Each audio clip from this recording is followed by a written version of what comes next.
this episode of Nova Science Now. Ask a scientist what the universe is made of. We don't know what it is. It's completely invisible. The answer will be dark matter. Mysterious and crucial. We wouldn't be here if it weren't for the dark matter. Life wouldn't be possible. But what is it? Yeah, that's a big question. Dark matter hunters are looking everywhere to find out, including deep underground. Whoa, what is this thing? That's a bat. That's nasty. It is kind of. Nasty. All to solve one of the universe's biggest mysteries. Discovering dark matter is going to be one of the greatest finds of the century. Also, do you remember who these folks are? for many of us, holding on to even the most precious memories is impossible. Those are your great-grandchildren. Really? But new research indicates there may be hope. That memories can be stored, apparently lost, and then regained. And these swimming lab mice may hold the clue. They can find a platform much faster. Their brains have been experimentally rewired to help them recover a lost memory. How to swim to safety. And when you realized that, what did you think? I was overjoyed. I think these experiments are just plain amazing. They tell us that there's so much more potential in situations where we might have given up all hope. And in the digital age, how do we know if the pictures we see are real or fake? Here's a Harley-riding computer scientist who thinks he has the answer. Think forensics the way you would think CSI forensics, but now it's pixels instead of hair. He's a digital detective who spends most of his time creating fakes and forgeries. When I am creating a forgery, it is a little bit like being an artist. In our profile, art meets science in the interest of putting the real phonies out of business. I'll be able to create fakes, but you won't. All that and more on this episode of Nova Science Now.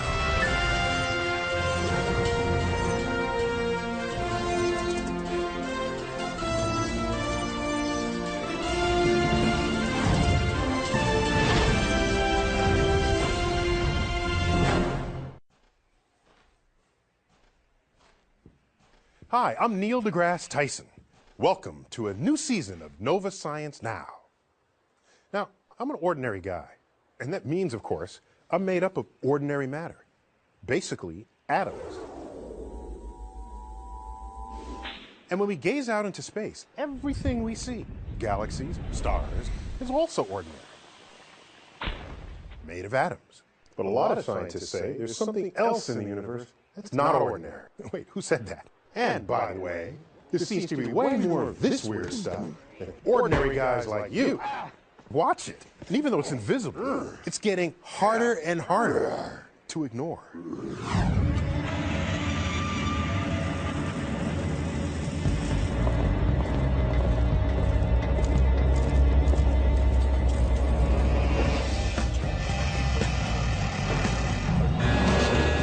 Every day, a crew squeezes into an 80-year-old elevator in Minnesota and commutes to work a half a mile down into the depths of an abandoned mine. They're not searching for gold or diamonds. Instead, they're mining for something even more coveted and harder to find. Something called dark matter. Dark matter is one of the biggest mysteries. Dark matter is everywhere. We wouldn't be here if it weren't for the dark matter. Life wouldn't be possible. Problem is we have no clue what the dark matter is. We know it's out there, and we just have to find it. One of the people now trying to find dark matter is physicist Tali Figueroa. Discovering dark matter is going to be one of the greatest finds of the century. So they really mine iron in this place. His search takes place a half-mile underground, where this old iron mine has been transformed into a cavernous space-age physics lab. When I visited, I didn't notice any dark matter, but I did see quite a bit of dead matter. Whoa, what is this thing? That's a bat. It doesn't look very alive. Well, it probably isn't. Whoa, there's one. Yeah. Another. They're all over the place. That's nasty. It is kind of. Nasty. So that doesn't creep you out? You get used to it. Okay. Down here, surrounded by the dead bats, Tali and his colleagues monitor and care for a complex contraption, specially designed to detect particles of dark matter. So this is it, huh?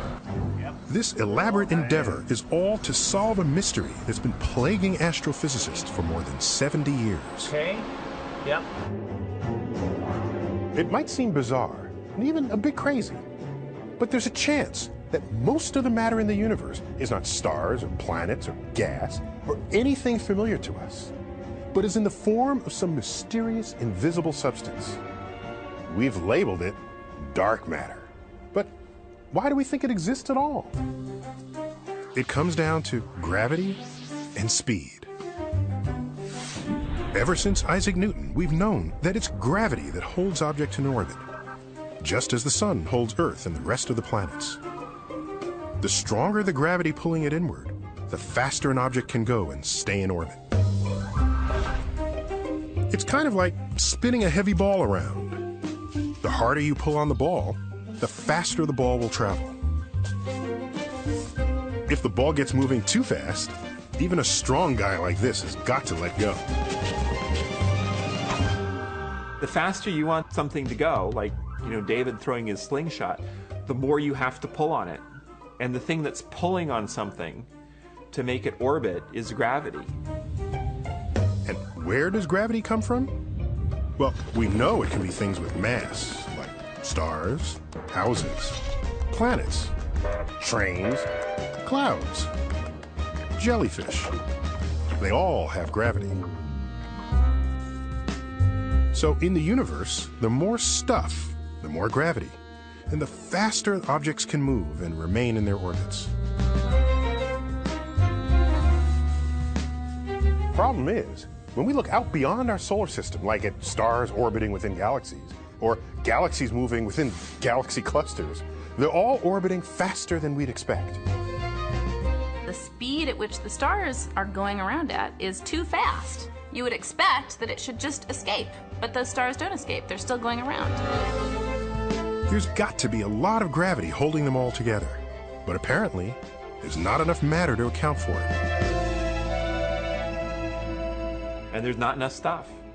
There's just not enough stuff to keep them all going around each other. Regardless of how we probe the cosmos for this missing matter, using visible light, radio waves, X-rays, we still come up short. Either we've got the laws of gravity completely wrong, or there's got to be more stuff. Actually, we need about 5 times more stuff. It's stuff we can't see. But what exactly is it? What is dark matter? What is the dark matter?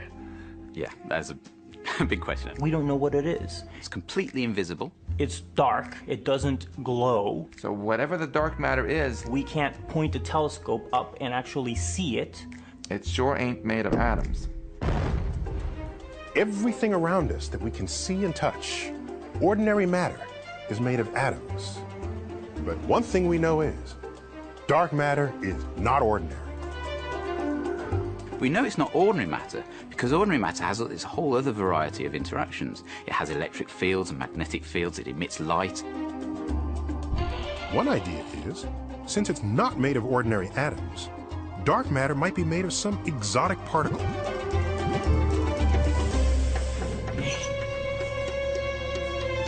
Right now, physicists around the world are racing to build a detector sensitive enough to capture one, so they can figure out exactly what it is. It's working fine. But how do you catch a particle that's so shy? The fundamental problem is that this dark matter does not interact with matter very much. And so in order to detect it, we have to build these really specialized, very sensitive detectors. At this underground lab, Tali Figueroa is monitoring one kind of dark matter detector, a superconducting crystal made from the element germanium. So one of your detectors, huh? Yes, this is a prototype of one of the 30 detectors. And when you look at the surface of our detector, you'll see a metal grid. The grid picks up tiny temperature changes produced when a particle hits the crystal and sets all its atoms vibrating. But to detect those vibrations, the atoms in the crystal have to start out as still as possible, something atoms don't normally like to do. The problem is that naturally, at room temperature, the atoms are vibrating themselves. So how does the team manage to slow down the detector's atoms? They put it in a freezer, a very powerful freezer. So the whole point of this is to simply keep the experiment cold. Yes. We have to keep the experiment at about 50 millikelvin, which is 50 thousandths of a degree above absolute zero. Just a fraction of a degree above absolute zero? Translated into Fahrenheit, that's like 460 degrees below zero. So in other words, it's cold enough so that the air we breathe freezes solid. Absolutely. And so there's frost everywhere. But now, there's another problem. The frozen detector is so hypersensitive, lots of things could set it off. Like cosmic rays, particles that shower Earth from space. So this is why the whole lab is deep underground. So the bedrock, the half a mile of rock above is a shield. Is a shield. So the cosmic rays, these are high energy particles from space. From space. Okay. So you're protecting yourself from space. And it's not just cosmic rays. Even underground, there are other tiny particles flitting around us, including photons and neutrons that can fly out of the surrounding rock. So the detectors are cloaked in layer upon layer of shielding, all in an effort to filter out everything but the dark matter. And how are things going so far? Okay, how many dark matter particles have you found so far? None. None. None. It's not too surprising. The quest for dark matter here on Earth has only just begun, and bigger and more sensitive detectors are already in the works. Still, you might wonder, could it be that dark matter is something that's just out there in space and not down here with us? Astrophysicist Richard Massey says, not likely. He's got the first ever 3D dark matter maps to back him up. But how do you map the unseeable? So we can't see dark matter directly. It's completely invisible. But we can work out where it is by its effects on the ordinary matter that we can see. In other words, you can see dark matter's gravity. That's because, according to Einstein and nearly a century of experiments, what gravity does in the universe is bend space. Massive objects like the sun actually bend and stretch the contours of space. That's what keeps smaller objects like Earth in orbit. And if space is bent, so is any light that passes through it. So let's debunk the whole idea that light travels in straight lines. Light travels in what it thinks are straight lines. And because space is warped and bent, even the straight lines that light rays travel along are actually bent themselves. The phenomenon is called gravitational lensing. Think of what a thick magnifying glass can do to the text of a book. When we put a magnifying glass in front of it, we start seeing a distorted image. And gravitational lensing to find dark matter works in a very similar way. A huge clump of dark matter and the enormous gravity it creates would bend areas of space so much it would act like a giant cosmic lens, distorting our view of distant galaxies. The more distortion, the more gravity, and, Massey assumes, the more dark matter lies between them and us. So the final result is that we end up having this map of where the dark matter is in the universe. Maps such as these are now revealing that galaxies like ours are completely enveloped by giant clouds of dark matter. Wherever there's ordinary matter, so even here, there is some dark matter. It's everywhere. The two really have gone together hand in hand. In fact, As the universe evolved after the Big Bang, dark matter may have served as a kind of cosmological glue that over time helped pull stars together to form galaxies. We owe everything to dark matter in two ways. Firstly, it holds the whole universe together, but then it also, crucially inside that, it forms this scaffolding in which the ordinary matter can later grow. We are so lucky to have dark matter because we wouldn't even be here otherwise. It was the gravitational attraction from dark matter that pulled together this diffuse gas that eventually formed our Milky Way galaxy that we live in. And if there were no dark matter, then our galaxy would in fact never have formed. If that's true, then it's not just our Milky Way. Across the universe, none of the billions of galaxies out there would have formed without the gravity of this mysterious stuff. Now, we just need to find out what it is. It's really astonishing that there's 5 times more stuff out there than we know of, and that we've been at this as a community for over 70 years, and yet it might be now in the next few years that we'll figure it all out. It's just incredible.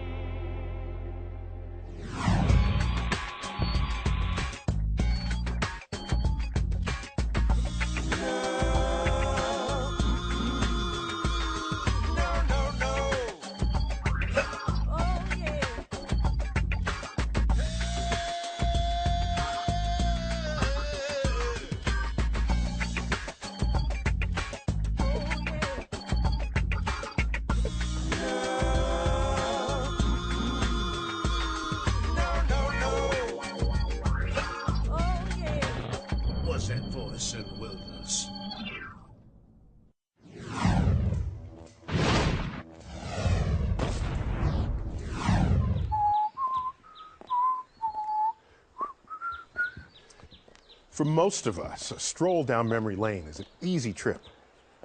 There's a good one. But for the tens of millions suffering from memory loss, like those with Alzheimer's disease, it's different. In some cases, memory might still be there, but the pathways in our brain that give us access to those memories might be broken or blocked, leaving the memories out of reach. But what if your brain could build new pathways to lost memories?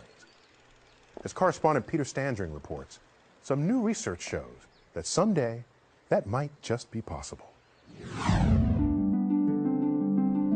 People always said that she was the life of the party. She was very energetic. She was well known in her circle as a dancer. She was just a bubbly, exuberant young woman. Do you remember who these folks are? Oh, yeah. Tilly Wiener is 84. Not exactly, no. Those are your great-grandchildren. Really? Really? Until a few years ago, Tilly was living a comfortable life, retired in Florida. But then she started having trouble with her memory. She had a car accident. Then she got a ticket for going while the school bus was stopped. Then there was another car accident, and I started thinking, I don't know if she's safe down there. Doctors said Tilly probably had Alzheimer's. She moved to an assisted living facility, but her memory just got worse and worse. One day, they called and said, your mother's standing in her room with her pants in her hands, not knowing what to do with them. And then she started staying in bed all day and staying in her room more. Finally, one day, the phone call came. They found her in the stairwell, crying, sitting there saying, where am I? Where am I going? Alzheimer's was robbing Tilly of not only her memories, but also her personality. Her family moved her out of assisted living to a new nursing home, and suddenly they noticed a surprising change. Hey, good job, Tilly. But this very loving, bubbly, almost girlishness has emerged since she's been here. She became involved again. She sort of sparked a little bit more. Her exuberance came back. Woo, Tilly! Somehow, putting Tilly in a new place brought back parts of her personality that seemed like they were gone forever. How is that possible? Good job, Tilly. All right, ladies and gentlemen, Tilly! When patients like Tilly regain function or seem to get their memories back, even for a short period of time, it provides clues to an amazing idea. Maybe memories aren't totally lost. Maybe they can be restored.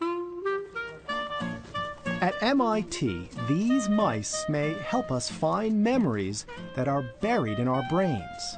So, Dr. Tsai, what room is this that we're in now? So this is a room where we test the behaviors of mice. And what have we got here? I'm sure this is not a hot tub. This tub of water is a way to test learning and memory. You can see we fill up the tank about halfway with murky water. So when you place a mouse in the tank, it cannot see through. And then we place a platform that's submerged underneath the surface of the water. Now, don't worry, the mice know how to swim, so what they have to do is learn where the platform is and climb onto it. They practice for just 90 seconds at a time, a few times a day, and pretty soon they figure it out. And once they get the hang of it, they always remember where they can find the safe haven.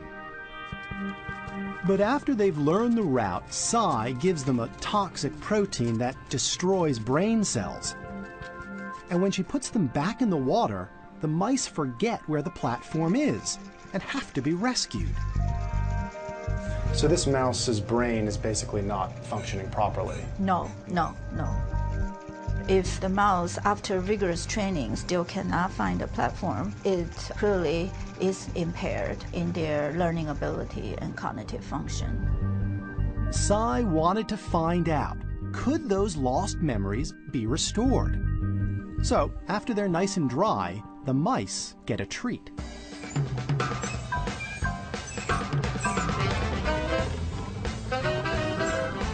What is this, Dr. Tsai? I'm assuming that it's not necessarily a playground for the mice. Well, this is a Disney World for the mice.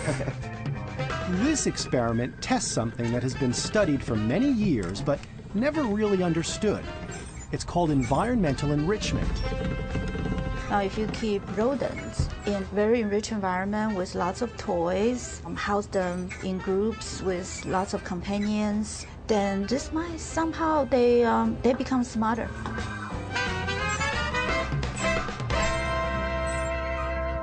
After just a short vacation at Disney World, Tsai puts the mice back in the water. And here's the surprise. Amazingly, they swim straight to the platform. So after a few weeks in Disney World, they go back into the water maze and they're able to find the platform. Right. They can find the platform much faster. Somehow, the mice got their memories back. But what's actually happening inside their brain cells? There's a possible clue in the work of neuroscientist David Sweat. His hobby is painting abstract images of the brain cells he studies in his lab. The work that's going on in the laboratory and in neuroscience in general right now is the most interesting thing in the world, so that's what I need to paint. Sweat lost his mother to Alzheimer's, and now he's trying to figure out new ways of understanding how brain cells create memories. His search starts deep inside neurons, where long strands of DNA are tightly coiled around a group of proteins called histones. It's as if you were winding sewing thread on a spool. The histones are kind of like the spool, and the DNA is wrapped around the histones like a few wraps of thread around a spool. Analyzing brain cells from normal mice, Sweat discovered that when DNA is wrapped tightly around the histones, genes are hidden. But when the DNA loosens up, genes involved in learning and memory are exposed and can be switched on. And as that happens, the brain cells appear to be making more and stronger connections with each other. This was a new pathway into the creation of memories that had never been understood before. When you have a new process like that, you can think of entirely new and different ways to go about attacking the problem of memory dysfunction. Back at MIT, Li Wei Tsai had also discovered something new. The mice's stay in Disney World seemed to have sparked the same process, even in their impaired brains.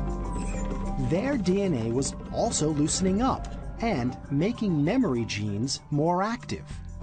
And somehow, even though they'd lost a significant number of neurons, this was helping their cells make new connections, essentially rewiring the remaining neurons so their brains could work better.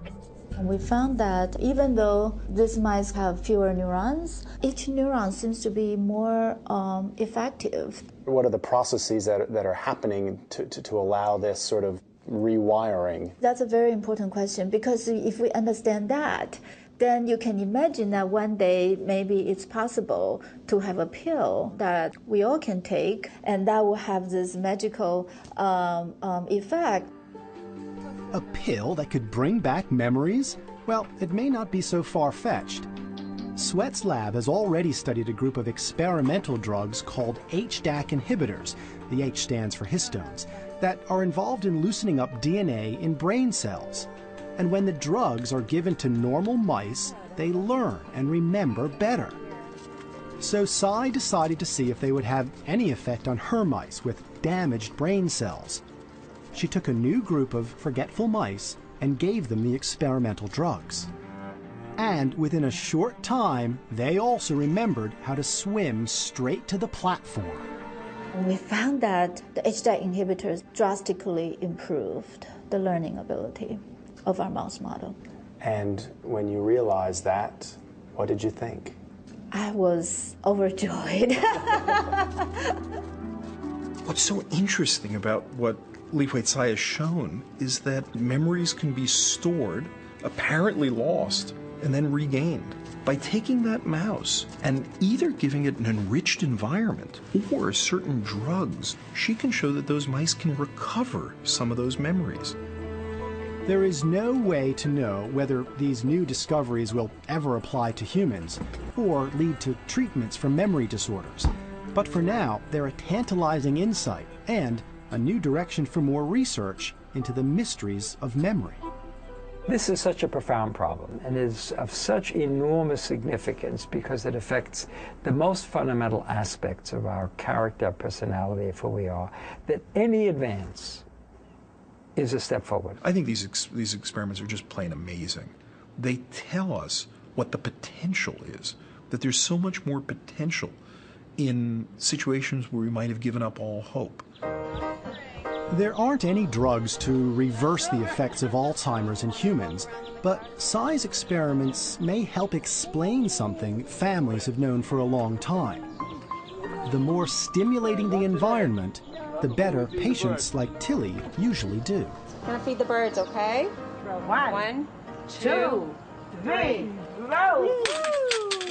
Birdie, birdie. Her new nursing home is centered on a philosophy of care called the Eden Alternative, with a special program to give Alzheimer's patients as much stimulation as they can manage. Let's have a wonderful lunch together. Everything that we try to do is resident or person-centered, to empower those people with dementia, to make decisions to the extent that they can. What are you going to have? I'll have meatloaf. And to provide a loving home for them, which is what they deserve. After we bake the cookies, what do, Tilly? We put the music on and we what? We dance. Tilly is thriving in this enriched environment. You put your home. She's made this place her own and made her life here her own. You do the hokey pokey and she just became happy again. That's what it's all about.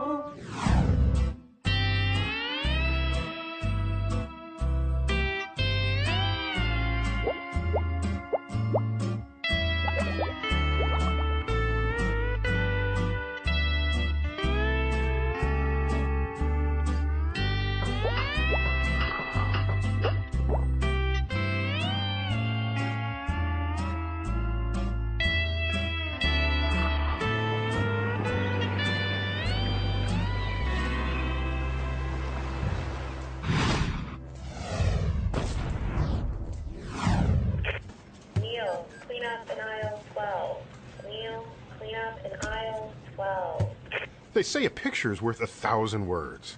But what if those words are just lies? With digital technology, anybody can appear to be or do just about anything. So what do we do when seeing is no longer believing? When it's gotten harder to tell fact from forgery? Well, in this episode's profile, you'll meet a scientist who's developing the forensic tools to recognize a fake when he sees it.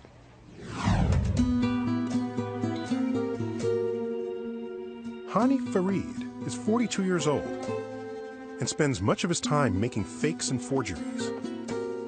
Images that are meant to trick the human eye. When I am creating a forgery, it is a little bit like being an artist. You have to think about, well, the colors and the palettes and the lighting and the contrast and all the various things that artists probably think about. I find it really fascinating to try to create these visual fakes. I think it's interesting purely from an aesthetic and artistic point of view. But Hani is not a forger or a crook.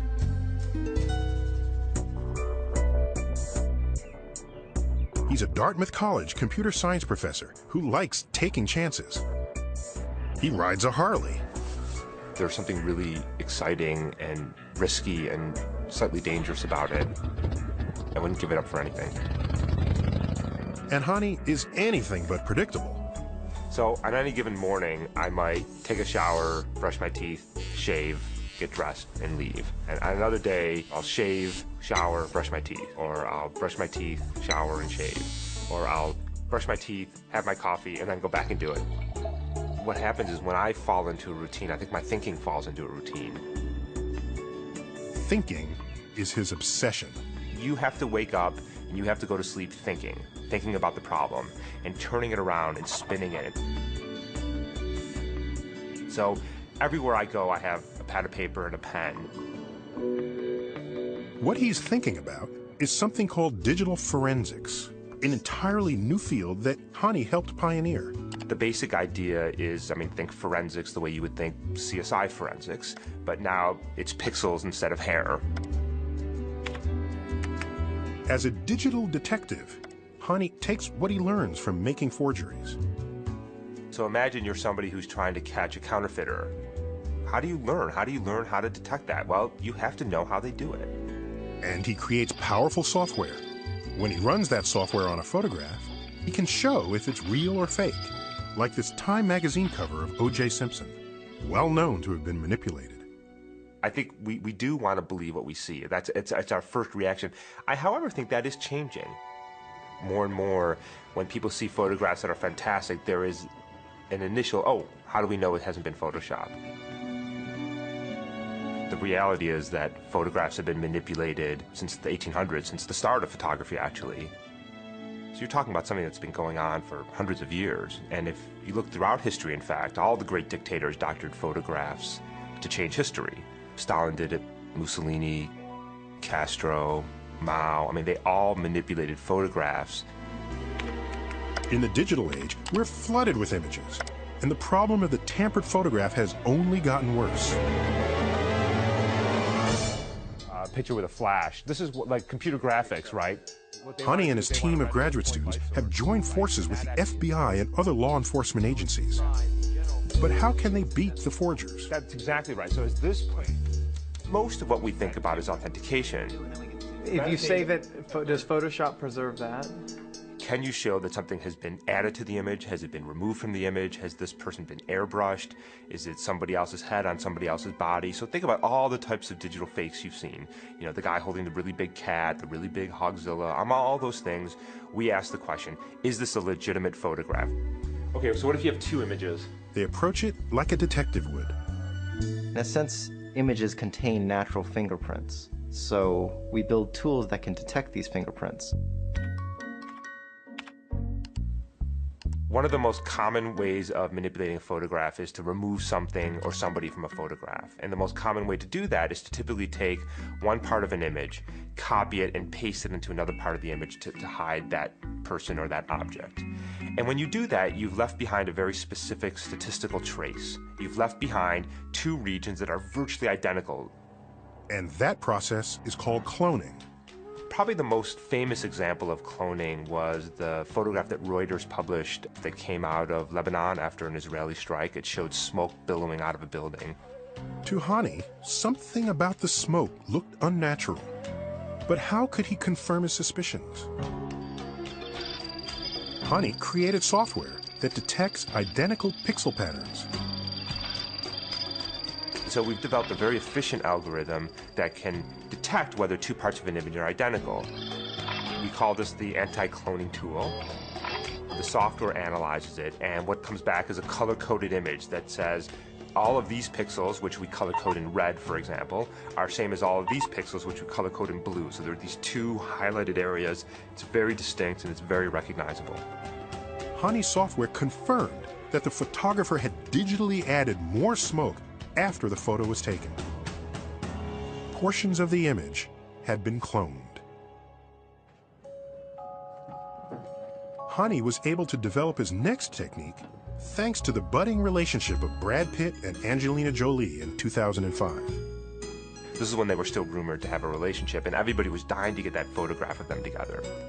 So was this infamous photo real or fake? Hani could see with his own eyes that something was very wrong. His clues were the light and the shadows. Interestingly, by the way, most people don't notice it. They look at the image, two beautiful people, who cares, right, where the light was? It doesn't matter to us. Just by looking, Hani could tell it was a fake. The light was off by a good 120, 130 degrees. It was completely opposite directions. So for Brad Pitt, the light was on his left, and for Angelina Jolie, the light was on her right. Which means there were two separate photographs made to look like one. So that made us think, well, this would be a really cool digital forensics tool. What if we could estimate from an image where the light was? Thanks to Brangelina, Hani used linear algebra and physics to develop his light direction software. It can tell you where the light came from when the picture was taken. It was the perfect tool for the 2004 presidential campaign. One of the most damaging political forgeries was the image of John Kerry sharing a stage with Jane Fonda at an anti-war rally. So this is when Senator Kerry was still trying to get the Democratic nomination for president. And when this image broke, it made the headlines. People were talking about it for weeks. What was interesting about that particular image is that when you look at it, you can't tell that the lighting is different. The photo looked real, but when Hani used his light direction tool, it revealed a completely different story. It was absolutely a fake. We were able to detect differences in lighting between John Kerry and Jane Fonda by as much as 30 degrees difference. Which means, once again, this image was a combination of two photos. Hani's light direction software could determine lighting in 2 dimensions. But he wanted to find a way to work 3-dimensionally. The key was in the eyes. The eyes are a wonderful thing because they are a partial mirror into the world in which you were photographed. And we had this idea that you could actually measure properties of the lighting environment from reflections in somebody's eye. If you look closely at my eyes, what you can probably see is that there must be a light off to my right and slightly above, and it's actually rectangular in shape. And you can see that because of where the white is in my eyes. You can probably see a reflection of that directly in my eye. Using the geometry of the human eyeball, Hani developed a tool that exposed the position of the subject and the light source in 3D. Armed with his new eyeball software, he was faced with this photo of the American Idol hosts. The Associated Press was about to run this, and there was something about the photograph that bothered all of us when we saw it. Once again, Hani's new software confirmed his suspicions. When we went in and looked at the eyes, we could tell that the light in which each was photographed was completely different. The people who were photographed with 2 lights, we saw 2 dots on their eyes. For the person with the flash, we saw a very small dot in the center of their eyes. And for the other person, we saw a different shape and a different location. And so it was radically different lighting in that cases. And it was clearly a composite of 3 photographs. I think from the point of view of the Associated Press, this is not an appropriate manipulation, and they just didn't publish the photograph. In this digital age, Hani's new technologies are indispensable. But developing a new field of science is never an easy mission. When I first got to Dartmouth, my postdoc advisor said to me, I don't think it'll work. And when somebody who's a lot smarter than you says something's not going to work, you better pay attention. If somebody tells me something won't work, I'm more determined than ever to make it work. Hani's strong will started a long time ago when he was a young boy growing up in Rochester, New York. I think my grades and my abilities in school were either very good or very, very bad, and there was really nothing in between. There are things that really resonate with me, and I will commit myself to it, and there are other things that I find uninteresting, and I can't for the life of me make it work. And I just couldn't really get myself to do the work. I was like in the slow lane a little bit. My mother called me one day when I was in college. I was, I think, a junior at the time. I still didn't have a major. I was a C student. She read an article in the Time magazine saying computer science is going to be big. She said, you know, you should think about taking a class. And I thought, yeah, right, Mom. Like, what else would I say? But you know what? It sat with me, and I ended up taking a class, and it was great. It was one of the first things that I was actually good at, and it changed my entire life. Listen to your mother.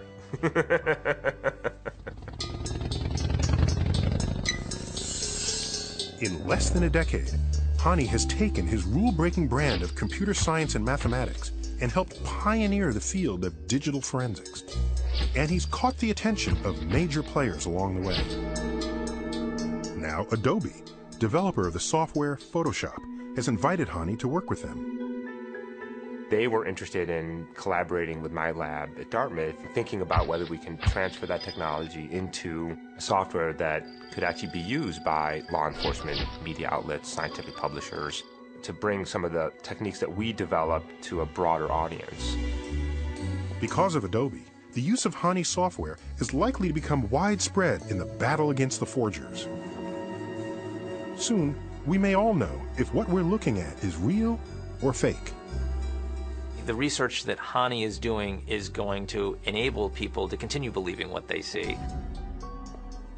So, in the end, can Hani win against the forgers? I think the game of forensics is not you stop forgeries. That's an unrealistic and naive goal. What it is you make it increasingly more difficult. I think at the end of the day, the average forger, the 14-year-old in Ohio in his bedroom making forgeries and posting them on the web, they will lose. We will win that game. There is no doubt about it. But if I wanted to play the other side, I will always be able to beat the authentication game. I'll be able to create fakes, but you won't.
In an election year, people might disagree about who makes the best candidate, but you don't hear much argument on the merits of democracy, that millions of average people can together make a wise decision.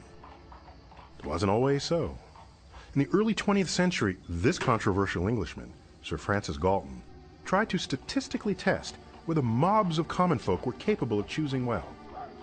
And, as our musical correspondent Rob Morseberger tells us, what Sir Francis actually found was that, mathematically at least, there's often wisdom in a crowd. Sir Francis Galton was a nobleman and scorned the common masses. He thought that votes of governance should be left to higher classes. he'd prove with all the data from a contest inescapable of guessing even simple things the commoners were incapable. Ladies and gentlemen, step right up. What kind of contest might it be? Guess the ox's weight and see. Guess the weight correctly and win a prize. It's 100. Said a little one. That's much too light.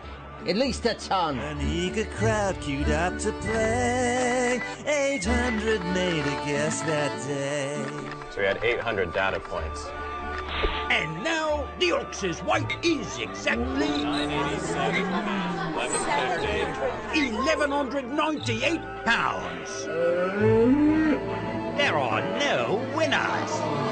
Sir Francis knew the rabble would never guess the weight. How might they judge important things if left to meet that fate?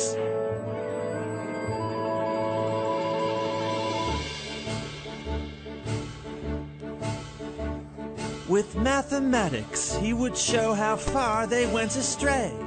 But in the end, his theory was in total disarray.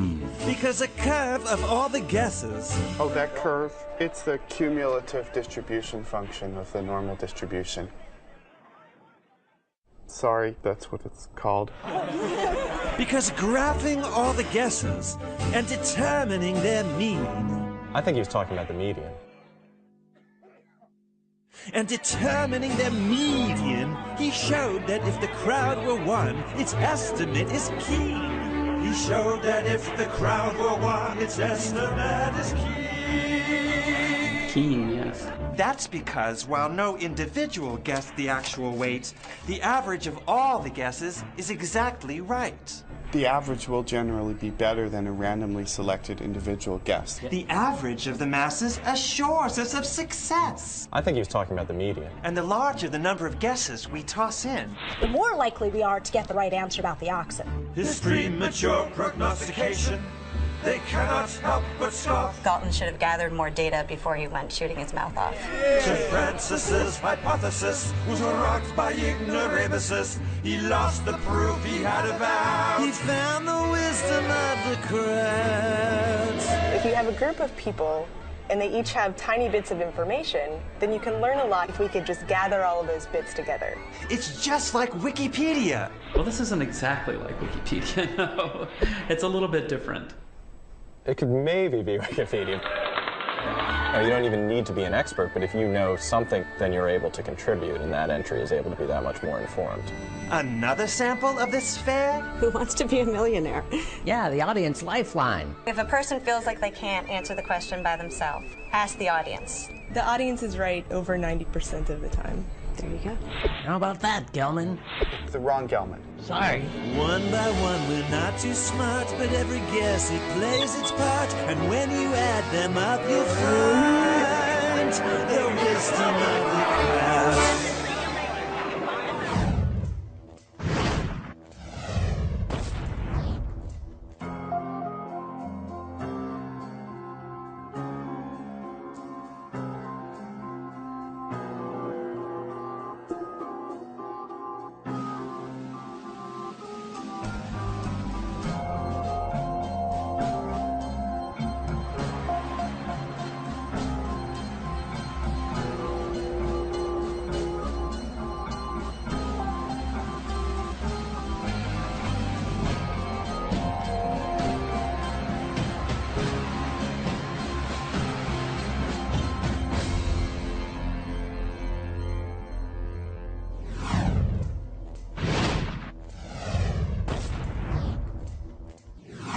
And now for some final thoughts from the dark side. Consider all we've learned about the size, age, and contents of the universe. From its fiery birth in the Big Bang, through 14 billion years of cosmic expansion that followed. Even better, consider the powerful laws of physics that we've discovered that account for it all. Kind of makes you stand with pride for being human. But before you stand too tall, consider that at this moment, we can account for only about 15% of all the gravity we've ever measured in the universe. We're simply clueless about what's causing the rest. Not only that, If you add up all the matter and energy in the universe, it comes to just 4% of all that drives cosmic expansion. So we're clueless about that one too, with no idea about what occupies the remaining 96%. We call these two entities dark matter and dark energy. What are they? Maybe they're exotic, never-before-seen forms of matter and energy. Or maybe they reveal a hidden flaw in our understanding of how the universe works. But really, the two terms are just placeholders for our abject ignorance. We could just as easily have labeled them Bert and Ernie, or without a clue A and without a clue B. So we're left in a curious situation. What we know of the universe, we know well. Yet a larger cosmic truth lies undiscovered before us.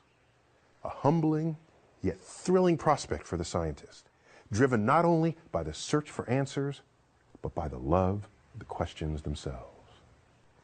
And that is the cosmic perspective.